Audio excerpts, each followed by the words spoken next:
Oke, kita lanjut di part 3.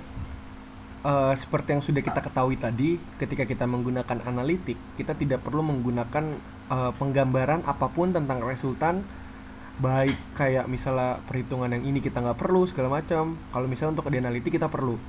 Nah, sekarang kita bakal mencoba bagaimana cara menyelesaikan kasus yang sama, tetapi menggunakan metode grafikal.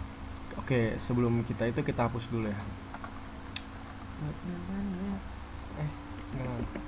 iya. Oke, ternyata bisa.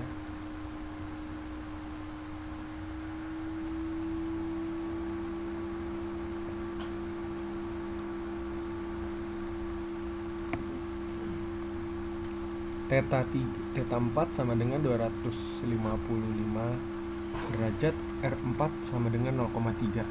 Nah, untuk di grafikal yang kita perlukan adalah terus yang kita perlu cari tahu apa? Besaran si M kali R-nya. Nih nanti dari yang sini kita pengen ke sini, ini ke sini, ini ke sini, ini ke sini. Nah, pertama kita hitung dulu M kali R1-nya. Berarti M1 kali R1 200 dikali 0,2 alias 1/5. Berapa ini? 200 di 40. Terus 300 dikali sama 0,15. 300 kali 0,15 45.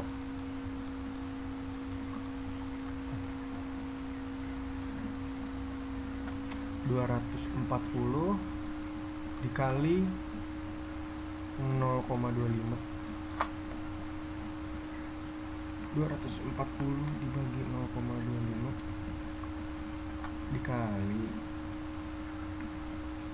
ini 60 sama yang terakhir 260 dikali sama 0,3 berarti 78. Nah terus dari sini nih kita apa ini untuk mengerjain grafikal.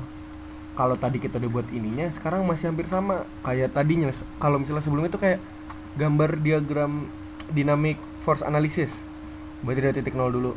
Sebenarnya ini lebih baik pakai penggaris ya, karena ketika kalian tidak presisi dalam melakukannya, nanti bisa-bisa hasilnya bakal salah jauh. Nah jadi gimana sih pengerjaannya?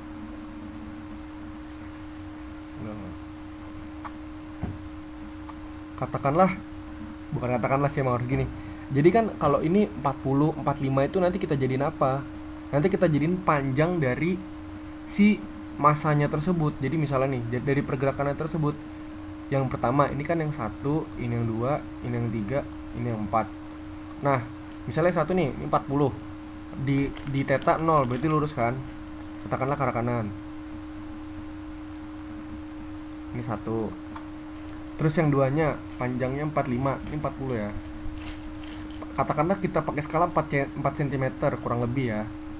Di sini soalnya gambarnya nggak sepresisi, nanti bakal dikasih gambar yang presisinya. Jadi biar bisa dihitung. Terus 45, sudutnya berapa? 45 derajat. Berarti 45 derajat kira-kira ke sini. Nih. 45 derajat. 45 kan? Oke.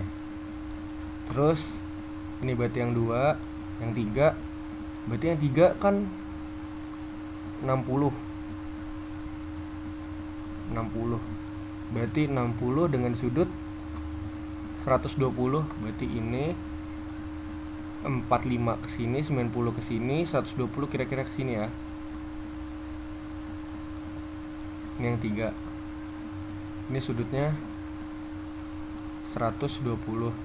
Yang 4 ini 78 ke arah mana? Ke arah 255. Berarti ke arah sini. Oh, sebenarnya kalau mau gampang kita nggak usah pakai ini sih. Kita ngikutin aja yang ini.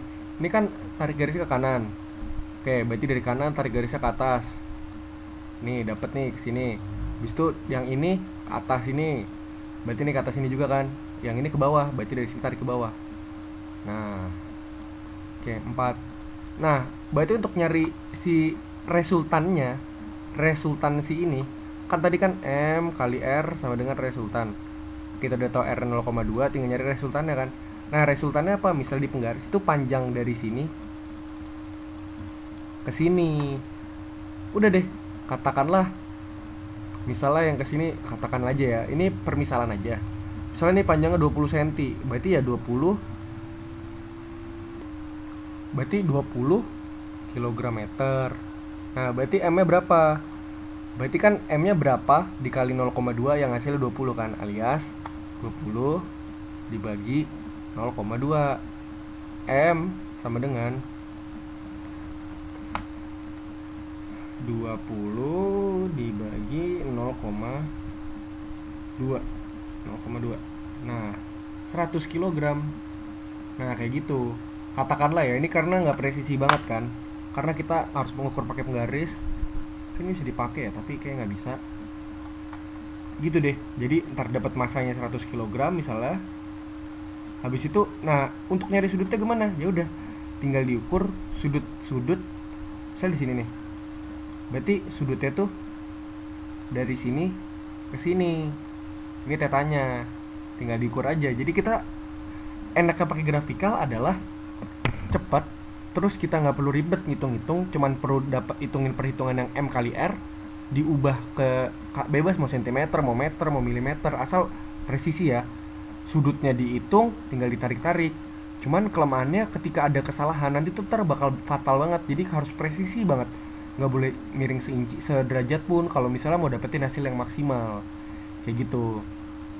Oke, jadi kalau misalnya kita review lagi bagaimana cara pengerjaan soal yang ini. Pokoknya nanti kalau soal kayak gini tuh nggak bakal jojo cara dari yang tadi udah kita bahas dari part 1, part 2. Pokoknya kita baca dulu soalnya. Terus M1, M2, M3 dan M4-nya ini kita cerita nih jumlahnya, berarti kan 4. Berarti kan nanti ditambahin lagi satu balancing biar nanti sama-sama balance. Tulis nih 200, 300, 240, 260. Nah alangkah baiknya biar tadi nggak lama kayak tadi tuh, misalnya ujian kan kita harus cepet tuh biar bisa ngerjain yang lain. Nah kita langsung aja ngitung M kali R nya, nanti langsung kita tulisin data. Karena apa? Karena baik di analisis maupun di grafikal itu tuh bakal butuh data M kali R. Jadi nanti kalau misalnya di analytical berarti tinggal hasil dari M kali R. Misalnya katakanlah R besar, langsung dikali aja. Kalau misalnya horizontal pakai cos, kalau vertikal pakai sin. Jadi ingat, kalau langkah analisis, mau analis atau grafikal, langkah pertama yang harus dilakukan adalah apa?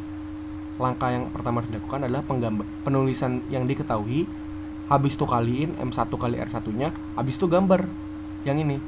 Gambar ini sangat membantu, bener-bener sangat membantu. Kalau tadi di grafikal kita bisa langsung tahu arah-arahnya kemana.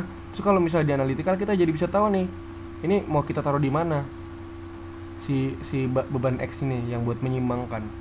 Jadi kalau misalnya kita mau ngerjain ini nih yang pertama, terus kalau misalnya analytical langsung ingat aja, pokoknya kalau misalnya mau males ngingetnya, pokoknya kalau gaya di horizontal itu M kali R dikali cos theta.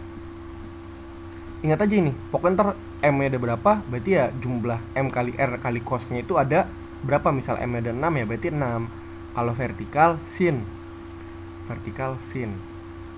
Ingat aja, kalau misalnya misalnya V ya pakai kata-kata kalian sendiri, pokoknya kalau vertikal sin, kalau horizontal cos, kayak gitu. Terus kalau di grafikal kalau misalnya mau gampang langsung aja tentuin ya teta-tetanya. Jangan lupa ya, teta tuh nggak bisa langsung asal dimasukin, melainkan harus ditulis dulu. Teta 1-nya 0, teta 2 tuh berarti teta 1 tambah 45, teta 3 tuh berarti teta 1 tambah teta 2 tambah 75, teta 3 tuh sama dengan seterusnya kayak gitulah. Pokoknya 0 tambah 45, 0 tambah 45 tambah 75. Bukan cuma langsung tulis nih 45, 75, 135. Udah sih, berarti sampai situ aja mungkin tutorial. Ingat, pokoknya lakuin ini. Ini soal yang lumayan, ibaratnya lumayan gampang. Kalau misal di UAS keluar, ini sangat penting dan sangat berharga soal ini karena dapat membantu nilai dan biasanya keluar sih. Kalau di tahun kemarin untuk soal kinematika dan dinamika itu tuh bebas mau milih bagian grafikal atau analitik. Kalau misalnya disuruh dua-duanya, pokoknya kalian sudah harus paham. Soalnya konsepnya lumayan gampang. Oke, itu saja dari saya. Wassalamualaikum warahmatullahi wabarakatuh. Terima kasih banyak atas perhatiannya.